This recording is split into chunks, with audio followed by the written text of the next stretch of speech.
नमस्कार, दृष्टी न्यूज मध्ये आपल्या सर्वांचं स्वागत आहे। उर्से येथे बनावट कागदपत्रांच्या आधारे 16 एकर जमीन विक्रीचा आरोप। डहाणू तालुक्यातील उर्से गावात बनावट कागदपत्रे, खोट्या सह्या आणि बनावट मृत्यू दाखल्यांच्या आधारे 16 एकर सामायिक शेतजमिनीची परस्पर विक्री झाल्याचा गंभीर आरोप करण्यात आला आहे। या प्रकरणी शेतकरी विजय जाधव यांनी पालघर पोलीस अधीक्षक आणि वानगाव पोलीस ठाण्यात लेखी तक्रार दाखल करून चौकशीची मागणी केली आहे। तक्रारीनुसार संबंधित जमीन ही सामायिक मालकीची असून काही व्यक्तींनी बनावट कागदपत्रांच्या आधारे व्यवहार केल्याचा आरोप आहे। यामध्ये 8 बनावट मृत्यू दाखले, ग्रामपंचायतीची खोटी कागदपत्रे आणि खोट्या सह्यांचा वापर करण्यात आल्याचा दावा करण्यात आला आहे। या प्रकरणात काही शासकीय अधिकारी व कर्मचाऱ्यांच्या सहभागाचाही संशय व्यक्त करण्यात आला आहे। वाढवण बंदर प्रकल्पामुळे परिसरातील जमिनींच्या वाढलेल्या किमतीचा गैरफायदा घेण्यासाठी हा प्रकार घडल्याचा आरोप विजय जाधव यांनी केला आहे। त्यांनी संपूर्ण व्यवहाराची सखोल चौकशी करून दोषींवर फौजदारी गुन्हे दाखल करण्याची मागणी केली आहे। दरम्यान जमीन विक्री करणारे विनोद पाटील आणि चैत्या फसला यांनी सर्व आरोप फेटाळून लावत व्यवहार कायदेशीर असल्याचा दावा केला आहे। समजून घेऊयात दोन्ही बाजू काय म्हणाले ते। केल्याची तक्रार आपण पोलीस स्टेशनला केलेली, नेमका काय प्रकार आहे आणि आपली मागणी काय?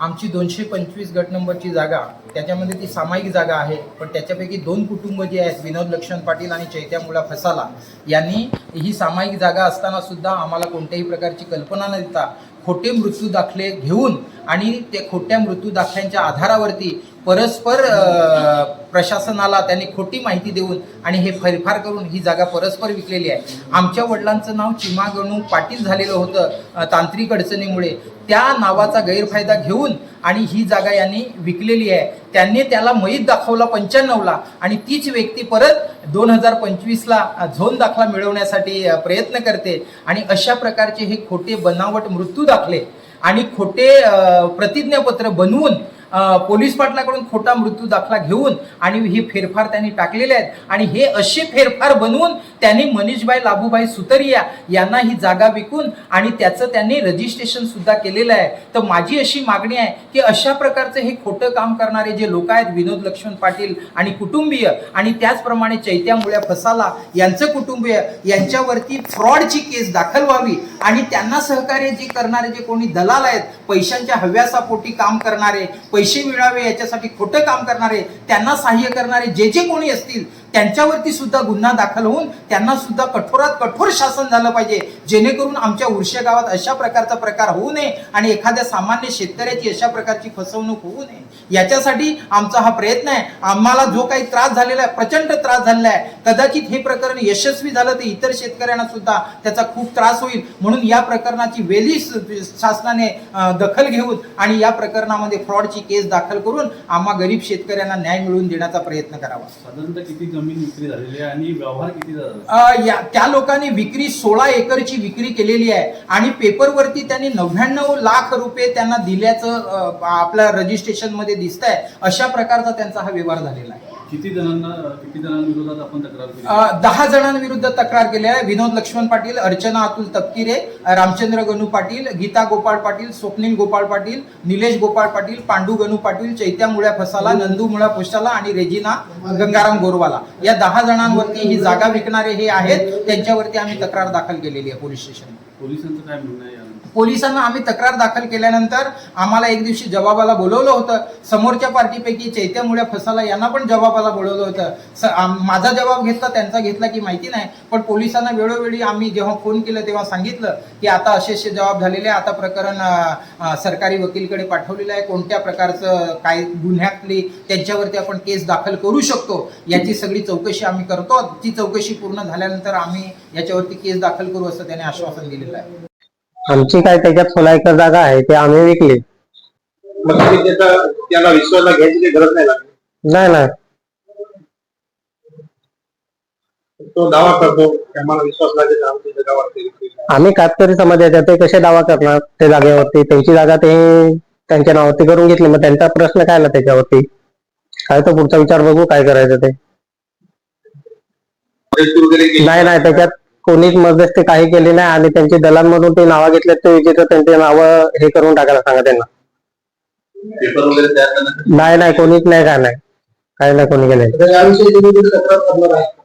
बघतो ते नंतर, आता पुढच्या दिवशी काय करायचं ते बघतो। घेतलं होतं का किंवा कसं? मग ती क्षेत्र वेगळं दिसते म्हणून काय नाही. पण मग ती सामायिक जमीन असताना तुम्ही जेव्हा रजिस्टर करता विक्री करता प्रत्येकाला देता त्यावेळेस त्याच्यावर आक्षेप घेतला गेला नाही का शासकीय कार्यालयाकडून नाही काय नाही त्यांनी तुम्हाला सांगितलं नाही का जाधव कुटुंबियांना बुधवार काही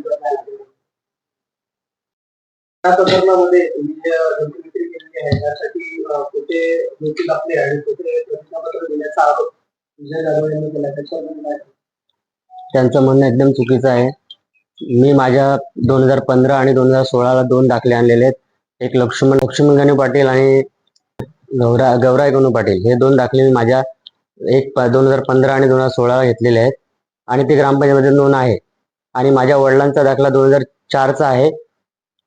त्याच्यामध्ये ग्रामपंचायतमध्ये नोंद नसेल कारण की ते जुन्या पद्धतीने त्यांच्याकडे अवेलेबल नव्हतं. हे जे लिहिलेलं आहे ते तसे दाखले पहिल्यांदा मिळायचे त्या पद्धतीने दाखला दिलेला आहे आणि सगळीकडे तो आम्ही वापरलेला आहे. तो दाखला जर रजिस्टर नसेल तर तो दाखला ग्रामपंचायती तुम्हाला कसा सांगेल?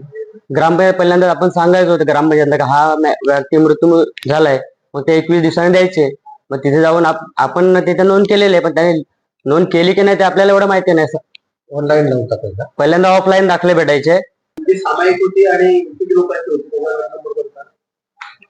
सदर गट नंबर 225 गट नंबर सामायिक क्षेत्र आहे. त्याच्यामध्ये आमची 32 गुंठ जागा आहे.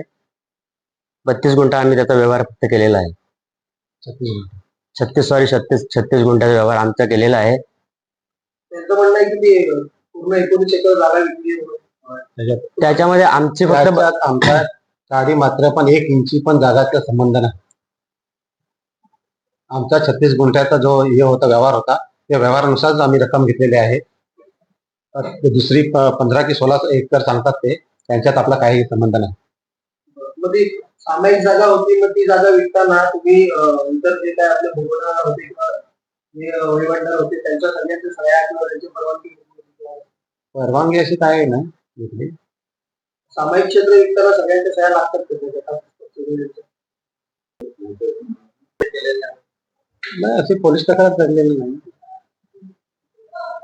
काय आमचं 2 दिवस मानसिक टेन्शन तर दिलं त्यांनी. नाव खराब झालं समाजात झालं गावात झालं.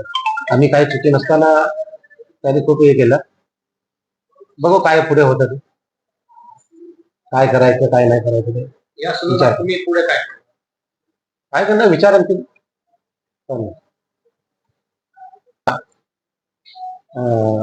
फॅमिली ग्रुप यांचा आहे परिवार आहे त्यांच्या परिवाराशी बोलून आम्ही ती चर्चा करू. म्हणजे सामायिक जमिनीमध्ये तुमचं म्हणणं आहे की 38 गुंठे तुमच्या जागा होती 36 गुंठे तुमच्या जागा होती थोडीफार